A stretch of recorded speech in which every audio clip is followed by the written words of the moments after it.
കേരളത്തിൽ കോൺഗ്രസിന് വലിയ ജയം ജനം സമ്മാനിച്ചിട്ട് ഒരാഴ്ച കഴിഞ്ഞിരിക്കുകയാണ്. ഇതുവരെയും തീരുമാനമൊന്നുമായില്ല. ഇന്നിപ്പോൾ മുതിർന്ന നേതാക്കളെയും മുൻ KPCC അധ്യക്ഷന്മാരെയും അടക്കം ദില്ലിയിലേക്ക് വിളിച്ചിരിക്കുകയാണ്.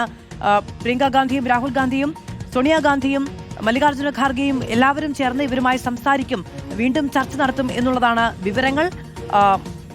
റോഷി പാലും നോബിൾ മാരിക്കാരനും വിവരങ്ങളുമായി നമ്മളോടൊപ്പം തുടരുന്നുണ്ട്. നോബിളിലേക്കാണ് പോകുന്നത്. നോബിൾ, ഇന്നും നാളെയുമായി എല്ലാ നേതാക്കളും അവിടെ എത്തും, അവരോടൊക്കെ അഭിപ്രായം ചോദിക്കും, സംസ്ഥാനത്തെ പൊതു സാഹചര്യം എന്താണെന്ന് പരിഗണിക്കും, ശേഷം തീരുമാന പ്രഖ്യാപനം എന്നുള്ളതാണ് നമ്മുടെ മുന്നിലുള്ള ഒരു സാഹചര്യം. അതിനുശേഷം ഒരു സമവായ ഫോർമുലയും ഉണ്ടാകണമല്ലോ.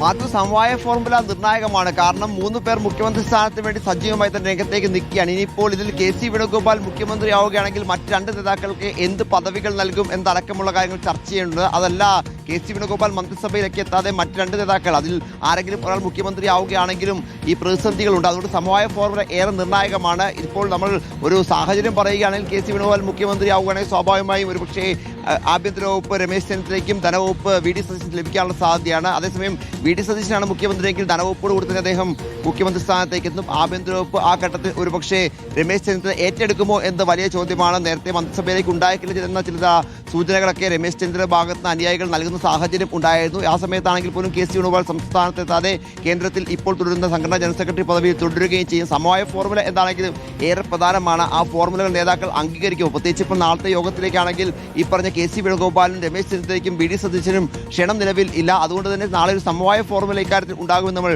പ്രതീക്ഷിക്കുന്നില്ല. ഒരുപക്ഷെ പ്രഖ്യാപനവും നാളെ അങ്ങനെയാണെങ്കിൽ ഈ നേതാക്കൾ ഇല്ലാതെ പ്രഖ്യാപനവും സാധ്യമാകുമോ എന്ന പ്രധാനപ്പെട്ട ചോദ്യമാണ്. അങ്ങനെയാണെങ്കിൽ ഒരുപക്ഷേ കേന്ദ്രത്തിൽ നിന്ന്, പ്രത്യേകിച്ച് ഹൈക്കമാൻഡിൽ നിന്ന് ഏതെങ്കിലും നേതാക്കൾ സംസ്ഥാനത്ത് പോയി അവിടെ നിയമസഭാ കക്ഷിയോഗം ഒരിക്കൽ കൂടി വിളിച്ചു ചേർത്ത് ഒരുപക്ഷെ നേതാവിനെ കൂടിയാണ് നമ്മുടെ മുന്നിൽ തെളിയുന്നത്. റോഷിപാൽ കൂടി വിവരങ്ങളുമായുണ്ട്. റോഷിപാൽ, അങ്ങനെയാണെങ്കിൽ പ്രഖ്യാപനം ഇവിടെ കേരളത്തിലായിരിക്കും എന്നാണോ നമ്മൾ മനസ്സിലാക്കേണ്ടത്? മാത്രമല്ല, നമുക്കറിയാവുന്നതാണ്, ഇപ്പോൾ BJP ഭരിക്കുന്ന സംസ്ഥാനങ്ങളിലേക്കൊക്കെ ആണെങ്കിൽ കേന്ദ്ര നിരീക്ഷകർ അവിടേക്ക് പോവുകയും അവിടെ പ്രഖ്യാപനം നടത്തുകയും അങ്ങനെയാണ് പെട്ടെന്ന് ഓരോ ദിവസം കഴിയുമ്പോഴും ഓരോ സംസ്ഥാനങ്ങളിൽ സത്യപ്രതിജ്ഞ എന്ന നിലയ്ക്ക് കാര്യങ്ങൾ പോകുന്നത്. രാഷ്ട്രീയ അട്ടിമറി ഉണ്ടായ ഇടങ്ങളിൽ പോലും നമുക്കറിയാവുന്നതാണ്. പലപ്പോഴും കോൺഗ്രസിന്റെ ചർച്ചകൾ നീണ്ടു പോകുമ്പോഴാണ് ചാർട്ടേഡ് ഫ്ലൈറ്റ് പിടിച്ച അമിത്ഷാ അടക്കമുള്ള നേതാക്കൾ ലാൻഡ് ചെയ്ത് തീരുമാനമുണ്ടാക്കി പോകുന്നത്.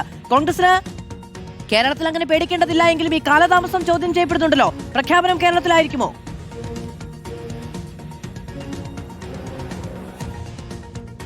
മാധു, അതിനുള്ള സാധ്യതയും തള്ളിക്കളയാൻ കഴിയില്ല.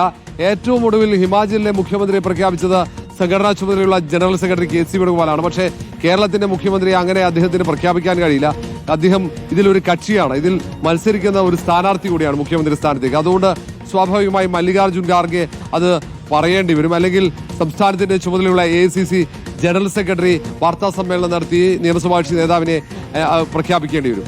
ഇക്കാര്യത്തിൽ ഒരു വ്യക്തതയില്ല. ഒരുപക്ഷെ നിരീക്ഷകരടക്കം വന്ന് ഒരു വാർത്താ സമ്മേളനം നടത്തി പറയാനുള്ള സാധ്യതയുണ്ട്. എന്തായാലും ആ നിയമസഭാ കക്ഷി നേതാവിനെ പ്രഖ്യാപിക്കുമ്പോൾ എല്ലാവരും ഒറ്റക്കെട്ടാണെന്ന് തെളിയിക്കുന്ന രീതിയിൽ കൈകോർത്തുള്ള ഒരു ചിത്രം നമ്മൾ പ്രതീക്ഷിക്കുന്നുണ്ട്. കാരണം അത് കോൺഗ്രസിന്റെ ഒരു പൊതുരീതിയാണ്. എല്ലാവരും കൈകോർത്ത് കൈവാനത്തിലേക്ക് ഉയർത്തിക്കൊണ്ട് അവർ ഒറ്റക്കെട്ടാണെന്നുള്ള ഒരു സന്ദേശം പ്രവർത്തകർക്കും പൊതുസമൂഹത്തിന് നൽകുക എന്നത്. അതുകൊണ്ടാണ് ഈ ചർച്ച നീണ്ടുപോകുന്നത്. സമവായത്തിൽ എത്തിക്കാനുള്ള ശ്രമമാണ്. മാത്രവുമല്ല, സാധാരണഗതിയിൽ കോൺഗ്രസിന്റെ നിയമസഭാ കക്ഷി നേതാവിനെ തെരഞ്ഞെടുക്കുന്ന ചർച്ചകളുടെ ഭാഗമായി ഘടകകക്ഷികൾ ഉണ്ടാവാറില്ല. അവരുടെ അഭിപ്രായം ഇങ്ങനെയൊന്നും പറയാറില്ല. പക്ഷേ ഈ തവണ അങ്ങനെയല്ല. അവർ പരസ്യമായി പോലും മുസ്ലിം ലീഗ് അഭിപ്രായ പ്രകടനം നടത്തി. മുസ്ലിം ലീഗിന്റെ പ്രവർത്തകർ, അവരുടെ വിദ്യാർത്ഥി സംഘടന MSF അവിടെ ദില്ലിയിൽ കേരള ഹൗസിൽ വരെ പ്രകടനം നടത്തുന്ന ഒരു സാഹചര്യമാണ്. അപ്പോൾ അത് UDF-ലേക്ക് മുഖ്യമന്ത്രി പോര് നീങ്ങി എന്നത് കോൺഗ്രസിന്റെ ദേശീയ നേതൃത്വത്തെ വല്ലാതെ ആശങ്കപ്പെടുത്തുന്നുണ്ട്.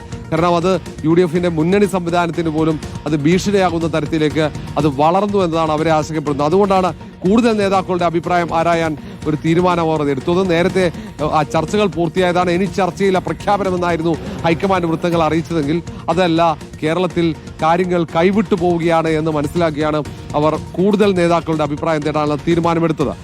എന്തായാലും ഹൈക്കമാൻഡിന്റെ മനസ്സിൽ ഒരു നേതാവുണ്ട്. ആ നേതാവിനെ എന്തുകൊണ്ട് തെരഞ്ഞെടുക്കുന്നു എന്നത് ഈ നേതാക്കളെ അവർ അറിയിക്കും. അത് മുൻ KPCC പ്രസിഡന്റുമാരെയും വർക്കിംഗ് പ്രസിഡന്റുമാരെയും അറിയിക്കും. അതവരെ ബോധ്യപ്പെടുത്തിയതിനു ശേഷം സ്വാഭാവികമായും ഘടകകക്ഷി നേതാക്കളെ സംസ്ഥാനത്തിന്റെ ചുമതലയുള്ള ACC സെക്രട്ടറി ദീപദാസ് മുൻഷി ആ വിവരം അറിയിക്കുകയും പ്രഖ്യാപനം ഔദ്യോഗികമായി നോബൽ മാലിക്കാരനുമാണ് വിവരങ്ങൾ നൽകിയത്. കേരളത്തിലെ മുതിർന്ന നേതാക്കളെയും ഒപ്പം മുൻ KPCC അധ്യക്ഷന്മാരെയും ഒക്കെ ദില്ലിയിലേക്ക് വീണ്ടും വിളിപ്പിച്ചിരിക്കുകയാണ്. ഈ നേതാക്കളുമായൊക്കെ വീണ്ടും കൂടിക്കാഴ്ച നടത്തും. സംസ്ഥാനത്തെ പൊതുവികാരം എന്ത് എന്നത് അറിയും എന്നാണ് മനസ്സിലാക്കാൻ കഴിയുന്നത്. നാളെയാണ് പ്രഖ്യാപനം പ്രതീക്ഷിക്കാൻ കഴിയുന്നതെന്ന് ഇപ്പോൾ നമ്മൾ വിചാരിക്കുന്നു.